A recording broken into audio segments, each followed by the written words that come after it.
ለመጠየቅ ከሆነ በቀደም መጥቶ ጠየቀሽ አይደለ? በቂ ነው እኮ በቃ መመላለስ አያስፈልግም። ግን ለምንድነው ሌላ ነገር ውስጥ እናንተ ምንገባው? በፊት አይበቃንም? በፊት አይበቃንም ወይ? ምን ውስጥ ነው የምንገባው እኮ? በፊት አይበቃንም? ከዚህ በኋላ ከሩታ ጎን መሆኑ ከጎኑ አይደለም ከጀርባ ከምኗም በኩል ጋር ችግር የለብኝም። ግን ደግሞ እዚህ ቤት ውስጥ ማንም ወንበዴ ዝም ብሎ እየመጣ ሊጨፍርብናል። ኦ ማይ ጉድነስ ጋሽ አሸብር በጣም ነው እንዴ የተናደድከው? ማንም ወንበዴ መቶ እንዲዘልበት አልፈልግም። ቤቱ የኔ ነው አላለም? ምን ነው እናቴ አንተ ሰርተ ለሩታ ያስረከብካት አስመሰልከው ቤቱ ማለት ነው። ዳኒሻ ደግሞ ቆፍጣናው ጀግናው አንበሳው ማለት ነው። ከዚህ በኋላ ከሩታ ጎን ነኝ ሲል አይደለም ከጎኗ ከጀርባ ሆነ አይመለከተኝም አላለም። ሂድበት ዳኒሻ ሂድበት። ግን ማን ነው የደስታ መጨረሻ ለማየትን የናፈቀው ማለት ነው? ውድ ተመልካቾች ላይክ፣ ሼር፣ ሰብስክራይብ እያደረጋችሁ እስከ መጨረሻው ከኔ ጋር ሆኑ። እንግዲህ ክፍል 2 ተጀምረዋል ማለት ነው። ቤተሰብ አዋጅቡ፣ አትጨቃጨቁ እሺ። አንዳንድ ኮመንታተሮች ደግሞ እያየሁኝ ነበር በሩታ ላይ እየወረዳችሁ ማለት ነው። ይውረድባችሁና ማለት ነው። ስራና ምን ለይታችሁ ወቁ እሺ። ምድረ ድንቆሮ ማለት ነው። በእሷ ላይ አፋችሁ አትክፈቱ። ምን ነው እንደዛችሁ ሽሚት የተለጣጠፈች የተሳሳመች መሰላችሁ? እንደ ርቀቷን ጠብቃ እኮ ነው ቪዲዮ እየሰራች ያለችው ማለት ነው። ሶ አፋችሁን አትክፈቱ በእሷ ላይ ማለት ነው። ላይክ፣ ሼር፣ ሰብስክራይብ እያደረጋችሁ እስከ መጨረሻው ከኔ ጋር ሆኖ አሰላሙ አለይኩም ወራህመቱላሂ ወበረካቱ። ውድና የተከበራችሁ የቻናሌ ቤተሰቦች ሰላም ብያለሁ። በያላችሁበት ሰላማችሁ አላህ ያብዛልኝ። ላላህ ብዬ ወዳችኋለሁ። ለቤቴ ወይ ለቻናሌ አዲስ ከሆናችሁ ሰብስክራይብ እንዲሁም የደወል ምልክቱን በመጫን ቤተሰብ ይሁኑ። ከዚህ በፊት ቤተሰብ ሆናችሁ ላይክ፣ ሼር፣ ኮመንት ለምታደርጉልኝ እና ለምታበረታቱኝ እጅግ በጣም አርጌ ከልብ አመሰግናለሁ። አላህ ያክብርልኝ። ዛሬም እንደተለመደው በሌላ ቪዲዮ መጥቻለሁ። ቪዲዮን ከወደዳችሁ ላይክ፣ ሼር፣ ሰብስክራይብ ማድረጋችሁን እንዳትረሱ። የዛሬ ቪዲዮ መግቢያችሁ ላይ እንዳያችሁት ወይም እንዳደመጣችሁት የጋሽ አሸብርና እንዲሁም ደግሞ የጀግኒቷ የአንበሲቷ የነብሯ የሩታዬ ቪዲዮ ነው ማለት ነው። በጉጉት ስንጠብቅ የነበረው እንግዲህ ክፍል 1 ልበላችሁ ወይስ ክፍል 2 ተጀምሯል አልኳችሁ። እንዶ እኮ ትላንትና ሌላ ነገር እንደው ሲጀምር ማለት ነው ሌላ ነገር ሌላ አጀንዳ ሲመጣ ለምን እንዴት እያልኩኝ ዘራፍ እያልኩኝ ነበር። ምክንያቱም በጉጉት ስጠብቀው የነበረው ይሄ ስራ ነበር። ለመጠየቅ ከሆነ ሰሞኑ መጥቶ ጠየቀሽ አይደለ? መመላለስ ምን አስፈለገው? ይህ በፊቱ አይበቃንም ወይ አላለም? አይበቃ በቃ አይበቃ እንድትቀጥሉ ነው የምንፈልገው ማለት ነው። ዳኒሻም አይበቃም፣ ስለዚህ ከዚህ በኋላ ከሩታዬ ጎን ነው የምቆመው ብሏል ማለት ነው። ጀግና አንበሳ ከሩታዬ ከነብሯ ከአንበሲቷ ከጀግኒቷ ጎን እንድትቆም ነው የምንፈልገው ማለት ነው። ያው ዳኒሻ ቆፍጣን ነው ማለት ነው። ሂድበት በቃ ሂድበት፣ ምንም ማድረግ አይቻልም። እንግዲህ ጋሽ አሸብርዬ ለ3 ሊያቃጥሉት ነው። መልካም የመቃጠል ጊዜ ይሆንልህ ጋሽ አሸብርዬ ማለት ነው። አንተ ውሽንቢትን በስፖርት እየገነባ ይሄ እንደንትን የተዘረጠጠ ሰውነት እንደኔ ሰውነት ማለት ነው። የተዘረጠጠ ሰውነት ለካ ሰሞኑ ፍቅር ጨምድዷታል እያለ ለካ እሱ በስፖርት እየገነባው ነው። ቤተሰብ አንተ እንግዲህ አንተ ማለት ጋሽ አሸብርዬ ማለት ነው ስፖርት ቤት ይዝሃት እየዞርክ ማለት ነው። ዳኒሻ ደግሞ የሩታዬ መቶ ላፍ ሊያደርግብህ መጥቷል ማለት ነው። እንግዲህ መልካም የመናደድ መልካም የመበሳጨት ጊዜ ይሁንልህ ማለት ነው። ሌላው እንግዲህ ይሄ ቤት ቤቴ ነው ብላል ማለት ነው። የተከራየው ያው እኩል የተከራያችሁት ነው።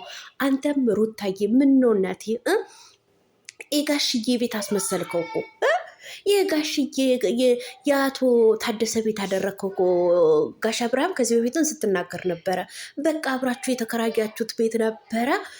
ሳይሆን ሲቀር ልብስህን በሻንጣ ጠቅልለ ወደ ውሽሚትም ይሁን ወደ ምንም ይሁን ብቻ ጠቅልልሃል። ታዲያ አሁን ምን አናደደ እንዴ? ከዚህ በፊትም እኮ አንተ ሌሎቹን እያስገባህበት ነበር እኮ ቤቱ። ለምሳሌ እንደነ ጽጌ እንደነ ፍቅር እነ ማናቸው ደግሞ እነ ውሽሚት እያስገባህ ነበር። ስለዚህ ምን ነው ዛሬ በዳኒሻና በደስታ እንዲሁ ቁጥል ላልክ? ለማንኛውም የጨጓራ በሽተኛ እንዳትሆን ማለት ነው። የጨጓራ በሽተኛ እንዳትሆን ጋሽ አሸብርዬ፣ አንተም እኮ እያስገባህ ነበረ። ማንም ቦዘኔ መራገጫ ሊሆን አልፈልግም አይደለም እነሱ አንቺንም ጭምር አስወጣሻለሁ እያላት ነበረ ለሩታ ማለት ነው። ኦ ማይ ጉድነስ፣ የማስወጣትማ መብት የለህም እንዴ ጋሽ አሸብር። ምን ነው ልጅህን ይዛ እኮ ነው የተቀመጠችው። ሰው በቤቱ ላይ ልጅህን ታሳድገበታለች ማለት ነው። ታሳድግበታለች። ሰምተሃል ማለት ነው። እኔ ግን በጣም የገረመኝ ነገር ማለት ነው ደስታ እኮ ነው። እሱ ሲወጣለት ምን አለ?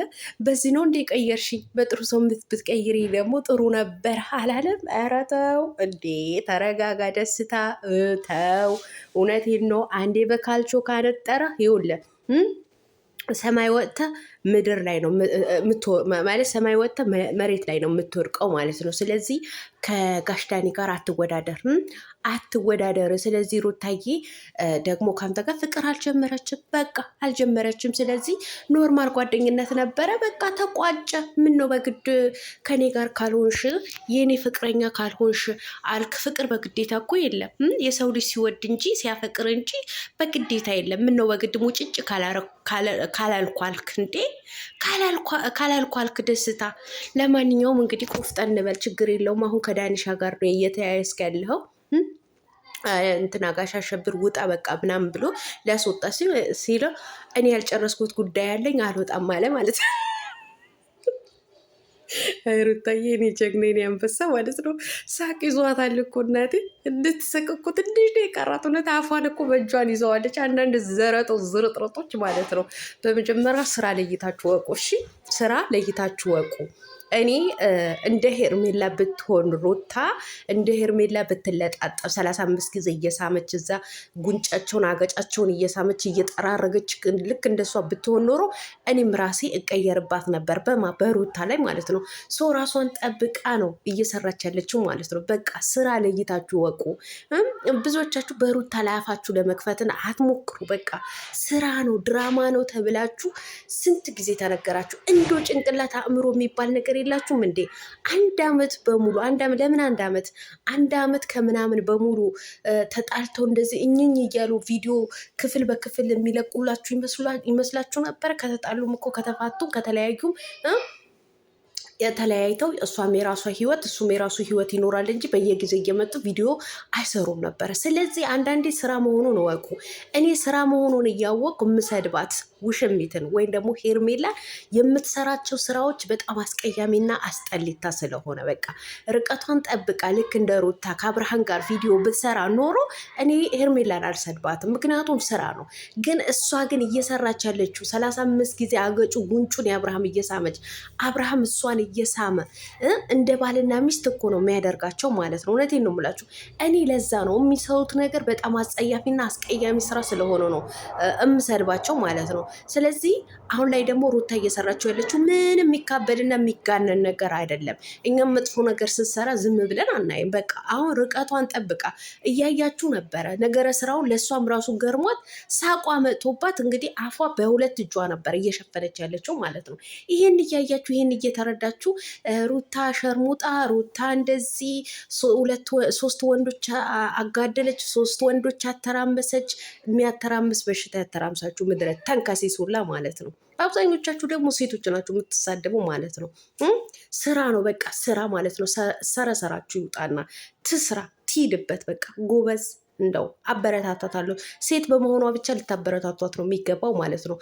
ከእሷ ጭንቅላት ላይ ወረድ በሉ ምድረ ተንከሲስ ሁላ ማለት ነው። ሂጂበት ሩታዬ ሂጂበት። ዳኒሻና ሩታ ሂዱበት። ደስታም ልክ እንደዛ ማለት ነው። በቃ ውሽሚትም ትሄድበት። እኔ ውሽሚትን እየተናደድኩባት ያለው ሴቶችን በቃ ዝቅ የሚያደርግ ስለሆነ ትዳርን ዝቅ የሚያደርግ ትዳርን እንዲጠላ አንድ ወንድ ልጅ ባለትዳር ወንድ ልጅን ማንም ሴት እንድታባልገው እንድታሟግጠው የሚያደርግ ስራ ነው እየሰራች ያለችው እያልኩኝ ነው እሷን የምሰድባት ማለት ነው። ስራ መሆኑን ጠንቅቄ ያውቀዋለሁ። ገባችሁ አይደለም? ስለዚህ ይሄዱበት፣ በቃ ይስሩ ማለት ነው። ግን አፋችሁ አትክፈቱ። በሩታ ጊዜ ሲሆን ትንገበገባላችሁ። ሩታ ጭንቅላቷ ላይ ምነው አናቷ ላይ ካልወጣናላችሁ ማለት ነው። በጣም ነው እንደምታቃጥላችሁ፣ በጣም ነው እንደምታናድዳችሁ። ለማንኛውም ሂዱበት። ክፍል 2 ዛሬ ተጀምሯል ማለት ነው። ከዛ ይቀጥላል። በምዕራፍ ነው የሚቀጥልልን ማለት ነው። የሩታዬ ወዳጆች ደግሞ አዋጅቡ። አሁን አዋጅብ ሞቅ አድርጉት። በተረፈ ሰላማችኋን ላይ ያብዛልኝ። እወዳችኋለሁ። ላይክ፣ ሼር፣ ሰብስክራይብ ማድረጋችሁን እንዳትረሱ። ሰላም እደሩልኝ። ባይ